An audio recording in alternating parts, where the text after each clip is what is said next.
Beyonce them destroying things. Look, y'all. Anywho, it appears I'm live in all the places I desire to be live in. So let's get this thing started. So Facebook, you all are here. Facebook, YouTube, some other places. TikTok, hey TikTok, hey IG. So I'm gonna be going forth or around all of you. But I thought I'd expound on a post that I made earlier today. So I made the post on my Facebook page. I don't believe I made it any place. No. I made it on Facebook and I made it on Instagram. But I want to share a little bit more about that post and put it in context, right? I want to do this so I can see y'all as y'all come. As you're coming along, make sure if you're not following me, give your girl a follow because I commit to doing even more of these. But I made a post today that said, life be lifin', right? And usually when you think about things like that, people tend to think it's like something negative, but it's just for the fact of if you are a human person being in this life, you experience some life. Life go life. And sometimes life looks like unexpected things that are negative or that feel negative at the time. Sometimes they look like unexpected things that don't feel so positive but are positive. And so as it relates to the post that I put on, I put you got to be ready, willing, and able to get into this thing called life. So I put ready, willing, and able into the context of how I like to explain it to my clients. And for those of you who are new here, Rhonda Gipson-Willis, I'm a breakthrough coach. I help men and women transition through healing and any types of transitions that they're going through, any shifts, right? For the most part, I've been talking a lot lately about my recent divorce after nearly 30 years together. But for those of you who've been around for a lot longer, you know that I've been talking about a lot more than that. And so today I really want to talk real quick because I got an eating window and I got to eat. I should be eating 3 more times in the next hour and a half. I doubt that's going to happen. But I don't want to spend too long here because I'll miss that. So somebody remind me in about 30 minutes, Rhonda, go eat. Please and thank you. Anyway, ready, willing, and able. And so when you talk about the concept of ready, willing, and able, I tend to break it down to my clients in this way. Like ready is a mindset, right? Ready is a mindset. Is your mind prepared and ready for this thing that it is that you want to have happen to you? Are you thinking positive thoughts? Are you allowing yourself to reframe the things that feel negative to you? Are you trusting that all things work for the good? Are you sitting in the space of being able to walk in gratitude? Ready is a mindset. Ready is a mindset. And so are you ready for when life starts lifing? And sometimes that means that when life feels like it's not necessarily the most positive, that you're still able to reframe it and say, from this thing that's happening right now, I know that I can get a nugget from this that's going to help me at some point of my life, right? So ready has a lot to do with your mindset. And if your mindset is not where it needs to be, I don't care what the situation is. I don't care how positive it is. I don't care how beneficial it is to you. I don't care how great it looks. If you're not ready, you will squander the opportunity. Next, let's talk about willing. Ready, willing, and able, right? Willing. What's your heart posture? Where's your heart? How are you with people? Do you like people? Do you like people? This was something I said before, and I was going to say it again. I was going to post it again. In terms of there are people who are mad about the people that God sent you to serve. Oh, if you're mad about the people that God sent you to serve, take it up with God. Don't take it up with the people. Don't take it up with the people. So what's your heart posture? Do you have a heart to receive and to walk in gratitude? Again, gratitude is a thought, but gratitude is also a feeling. Gratitude, you have to reframe in gratitude, but also, what's your heart posture? What's your heart posture? Are you willing to forgive yourself and others? Are you willing to carry that thing lovingly? Are you willing to carry you lovingly through it? Y'all listen, I made a post or I did a video. I can't remember which, but it got the bros. The bros have their panties in a bunch because I literally said that I choose me. I choose me. And they went on, they called me all kinds of selfish. And I said, here's the thing about selfish. You can't call me selfish when I understand the reason that I chose me. You can't call me selfish when I choose me. And I also, because of how I choose me, it allows me to pull up for others more effectively, more efficiently, more fully, right? And so when someone says something like, you're selfish, because my heart is in the right place as it relates to who I am, that don't bother me. I laugh so hard behind that. Thank you for the follows, TikTok. I see y'all. Thank you for the follows. But when your heart is in the right place, other people can move you off your square. When your heart is in the right place, you show up in love and gratitude. You show up disconnected or detached from the outcome because you're doing it for the love of the thing. Here's the thing that I know about walking in purpose, right? We all have a purpose. I don't care who you are. You've been designed purposely. I believe it's Ephesians 2:10. He created us as his masterpiece. He knew how he was going to use you when he put you on this earth. And for a lot of us, we forget that, right? A lot of us, we forget that. We forget that we have purpose. We forget that we're not here for the manipulation of what man says we should do. Because here's the thing. Man says you should work in their facility and make a lot of money for them. And they're going to take that thing that seems like it's a good thing for you because you do it. And they're going to monopolize. I'll tell you this. See, here's what I knew. Since I was a little girl, I've been the type of person that people come to, right? I've been the type of person that people will share their whole life stories to. I've always been that person who was able to was wise beyond her years, all of those things, right? Conventional wisdom says that I should grow up and become a therapist. I grew up, I became a therapist. Well, I got into the therapy world, and any of my therapist friends can attest to this. When you get to the space of the therapy world, what you find is being in some nonprofits, the way that they expect for the change that they want to see is not the change that they be. Oh, who can co-sign? Who can co-sign? Tell me if I'm wrong. Some of the most toxic work environments I've ever been in has been in spaces where it's set up to help people, right? And so when I was in that space, right, I felt like I was operating in purpose. My gift was being used. My gift was being in some ways exploited, right? And a lot of our gifts are being exploited. Emma said, you ain't never lied. A lot of the spaces that we're in, our gifts are being exploited. But because of conventional wisdom, we think that that's where we're supposed to be. So that's where we go. And that's what we do, because conventional wisdom says, hey, if you're good at talking to people, you become a therapist. If you're good at helping people through their issues, you become a therapist. If you're good at arguing, you become a lawyer. If you're good at all of these things, these are the blocks that they put you in. And when they put you in these blocks, hey, Dr. T, when they put you in these blocks, what tends to happen is they will run you dry. They will run you dry. And a lot of times that thing that your heart was very much in when you step into that space becomes a thing that you start to resent. Is it just me? I remember going from a position where I was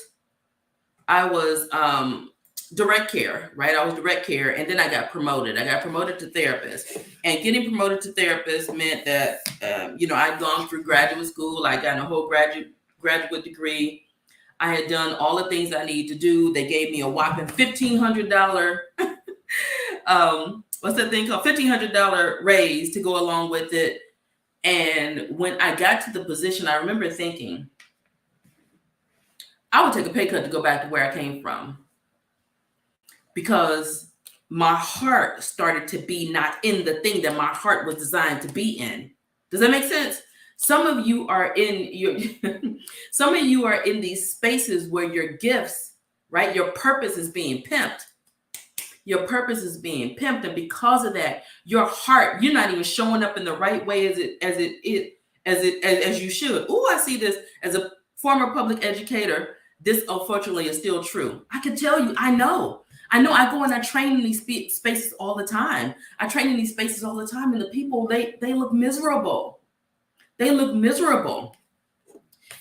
But what we have to do is we have to protect our heart, right? We have to protect our hearts. And so what does it look like for you to protect your heart so that you are ready, right? You're ready mentally. Mindset, I'm ready to do this thing. What you want me to do? You're willing. You have the heart for it. And then you have to be able, right? And we could talk about the heart set for a long time. Thanks, Van. That's Van. We could talk about heart. We could talk about heart set for a really long time, because as much as we talk about mindset, we really have to talk about how our hearts have to be in things, how our hearts have to be in the right position, how we have to have the right posture. We have to have a heart for something, right? Are you ready? Are you willing? Now, the last one is, are you able? Come on now. Are you able? Can you do this thing you want to do?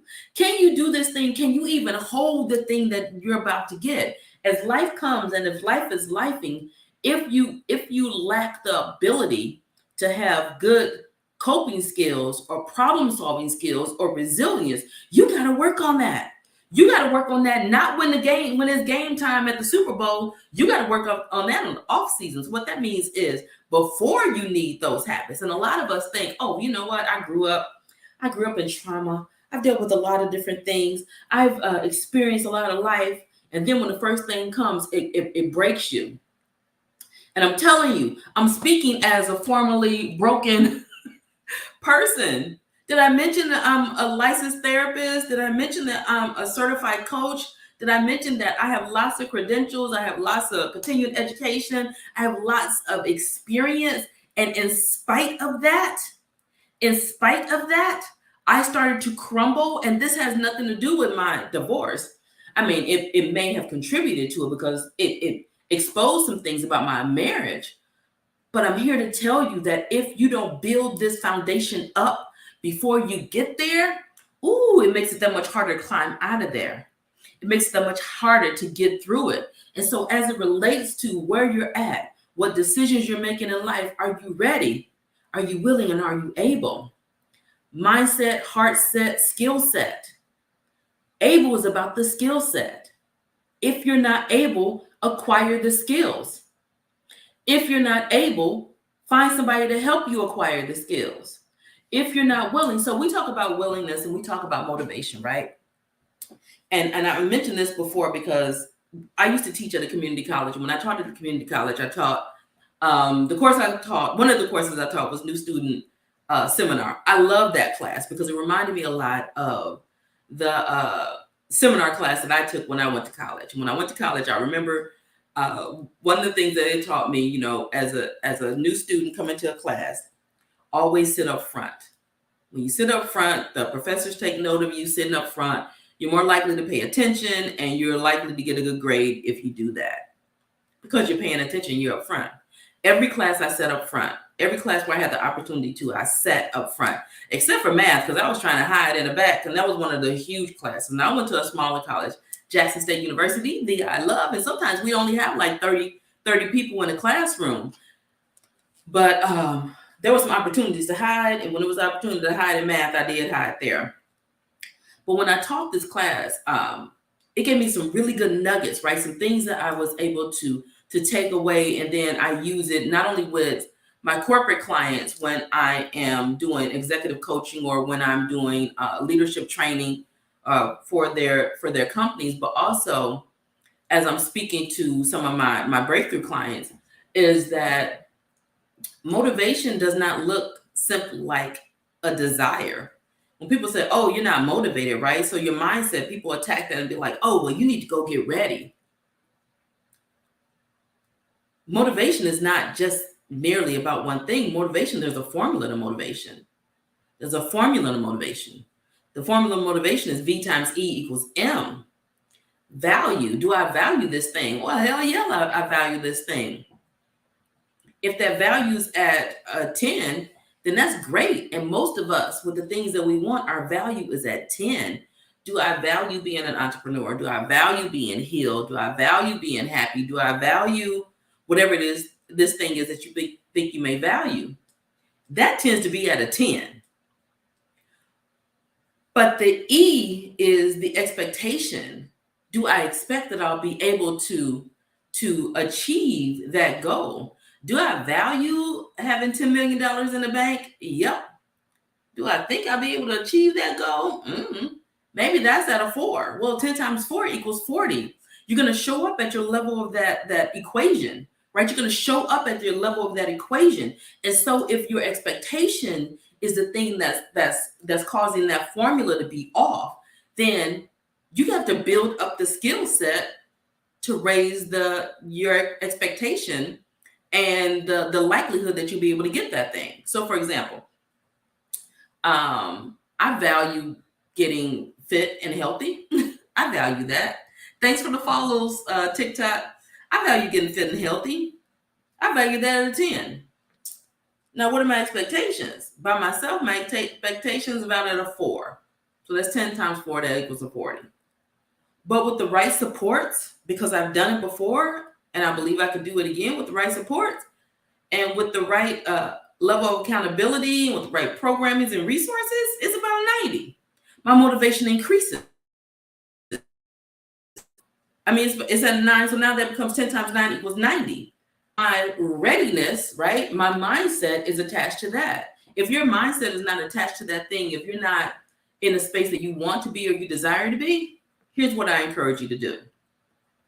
Get the resources in place, get the people in place, get the things in place, get you in place so you can appropriately and adequately support yourself through all of those things.